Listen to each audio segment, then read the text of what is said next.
Morning. I thought I'd do another little visit down to the Zulu War room for the latest battlefield setup from the Anglo Zulu War. Again, we're going back to, and this is the battle that the Zulus called Wombane, after the mountain.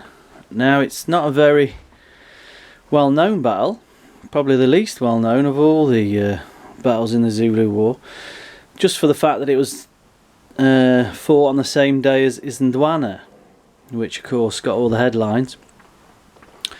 This is Pearson's column rather than Chelmsford, so again that might be another reason why I didn't get as much attention.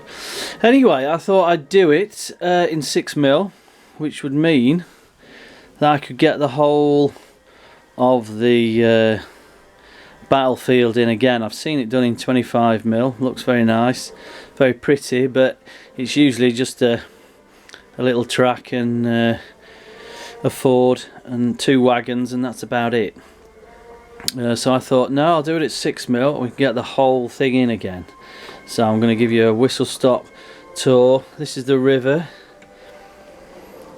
There we go. This is what the Brits and auxiliaries had to cross. Here's the little track coming up, fords the river, and then basically the track goes straight up this road, up the central spur of the mountain, and then on either side, to the left, this is where the right horn of the Zulus should have appeared, but that never really materialised. It would have been a very different scenario if it had, but it didn't. Basically, one of the Natal native contingent companies marched on up this hill and stumbled into a Zulu patrol, which then basically spurred the Zulu left horn to come down this spur, down the right hand spur of the mountain, and swoop down onto this road where the British troops were all strung out on a line basically. And this is what they feared, that they'd be attacked when they were out on the march.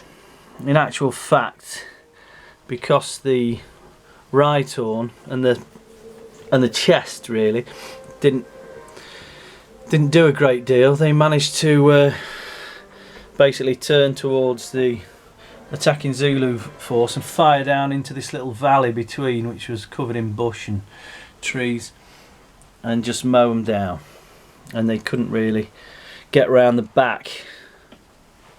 So it was mistiming, coordinating the horns and the chest, which is a problem they had at other battles as well. So there we are, that's just a little whistle stop tour. I've pretty much used all my Callistra Hexon stuff, all the slopes, just in order to get this ground. It doesn't show up that great actually on film, but there is a lot of height there, which makes for an interesting battle, or what if. So we'll see if we can do any better as the Zulus. They're all ready to go. They had about 6,000 Zulus took part in this, some local levies from the area, as well as some regiments from the main body who split off and came here instead of going to iNyezane. And then these are the troops on Pearson's side. So we've got a couple of companies of NNC, a couple of companies of Naval Brigade, some naval rockets, 2 of those, big 24-pounders, a Gatling gun, first time that was used in action. We've got 1 little rocket trough of the artillery, 2 guns, a couple of volunteer mounted units, there's Pearson, a couple of squadrons of mounted infantry, and 5 companies of infantry and some engineers now. Oh, and a load of wagons. Now don't look too closely at the facings on these troops. I've not had a chance yet to paint up the buffs. So these are actually the 24th. But we won't quibble about that today. I will get round to painting up the buffs at some stage. But there you go. So the scene is set, and tomorrow we're gonna play it out. So basically we'll start, the Brits will start here on this track, they'll move up, they've got to go basically to the end of this track, and they can send out some patrols and see if they can come across the Zulu scouts, and if they meet, then that will automatically trigger the attack, and then we'll have to find some way of determining whether or not they can coordinate both the horns and the chest. Oh, I've not put the homestead on, the little corral which was at the top. They basically fired some rockets into that and burnt that, and then the naval brigade charged in with the bayonets and cutlasses and cleared out the corral. I must dig that out. But there you go, a little known battle. Even if you Google it, you don't get a lot of info.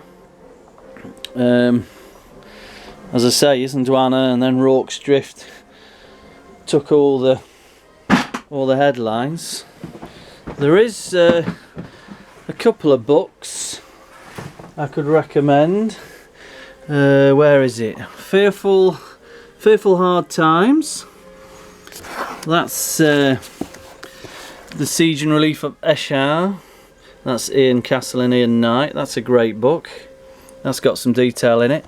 And then I can't place my copy of The Widowmaker's War, which was by W.